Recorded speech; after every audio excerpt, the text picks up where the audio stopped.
Well, Governor, thank you very much for agreeing to sit down and talk with us. Happy to do it. Happy to do it. There's a lot going on in the states, but one of the things going on is this whole battle with Obamacare and the idea of whether or not states should expand Medicaid in their states and whether or not they should take federal funds to do so. Now, Kansas originally said no to the federal government. Why did you make that decision? Well, Obamacare is not working and it's not going to work. And that, at the root of why we took the position that we did, that's what it was. What I said at the outset on the expanded Medicaid is I didn't say no or yes. I said let's wait and see, because having been here when the thing passed, and I fought against it then and fought it against it as governor, I could see this thing was not ready to go for prime time. Look at all the delays that you've seen with it. The likelihood that there's going to be changes. I just said let's sit back and watch this, and the likelihood at the end of the day that there's going to be a bigger price tag on this thing to the people of Kansas than what they're currently advertising. Those are all the reasons why I said let's wait, let's watch. Well, now you've recently signed legislation that says you're not banning the fact that Kansas could actually expand its Medicaid program, but you're saying if we're going to do it, the state legislature is going to have to pass a law to do so. Absolutely. Why did you make that call? Well, because it's a budget issue, and the legislature is the ones in charge of appropriations. And that's in our Constitution, just like it's in the federal Constitution. So I said, this is going to be a big budget issue. The legislature needs to be involved in it. I just think that's the appropriate way for people to go. But the federal government has said, look, we're going to give you the dollars. If you expand Medicaid, we're going to give you the money. And then what? Yeah, for 3 years. And then after that, the state's going to have to pay 10% of it, they say. But look at this honestly. The federal government's got, what, $12 trillion of actual debt, $70 trillion of unfunded obligations headed into the future, and now they're making this promise on top of a bill that is going to be gargantuan. When the Obamacare is fully implemented, the cost of this to the federal government is going to be enormous. Now, do you think a fiscally solid, prudent state like the state of Kansas is going to end up with a 90-10 ratio on Medicaid when the federal government's staring at that much cost? So they're going to up our percent. So that's your concern, is that the federal government is not going to keep its side of the bargain. They're going to come back and say, you're going to pay more. It's not going to be able to. It isn't able to meet its obligations now.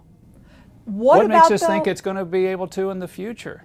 So, but what do you say? I mean, because there's some conservative governors out there, people like Governor Mike Pence of Indiana, states like Arkansas, Iowa, that have put into what they call, they're going to expand Medicaid. Now, they say they're doing it the free market route. However, a lot of critics have said, well, you're putting free market window dressing on these programs. They actually are Medicaid expansion through Obamacare. Why do you think Mike Pence made the decision he did? There's a lot of pressure to do it. And there's this presentation that this is free money from the federal government.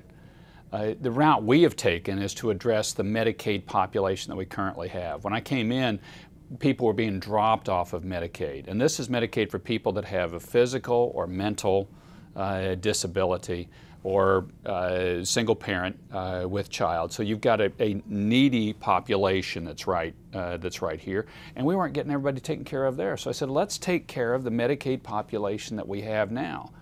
And so that's what we've really focused on doing. And we've expanded services, and we've taken more people, and they need the services, rather than expanding the Medicaid block, which the Obamacare wants and seeks for us to do. Well, and the block that they've talked about it, and tell me if I'm right on this, that would expand it to able-bodied adults. Able-bodied, single, no dependents. And don't necessarily have to work. Is that right? And just because you're able-bodied doesn't mean you use your body to go get a job. Right, and you could, and we're trying to push people that are able-bodied right now to get a job. So when they come to Kansas to apply for public assistance, we say, fine, if you're able-bodied, we're requiring that you apply for work. And our workforce participation has never been higher in the state of Kansas. And we've got a number of people that aren't on public assistance because now they're working. I mean, that is far more likely route out of poverty than having a bunch of government programs that you're giving handout to able-bodied individuals. You have been here in Washington. You represented the state of Kansas in the U.S. Congress. You were senator most recently. You're now governor. How is the view different from the state capitol versus Washington? What do people here not get? Well, I think people here generally get it. What I think gets wrong is people decide that they can solve the problems here when it needs to be just given over to the states or the individuals. And you got really two models developing. You got this red state model and blue state model.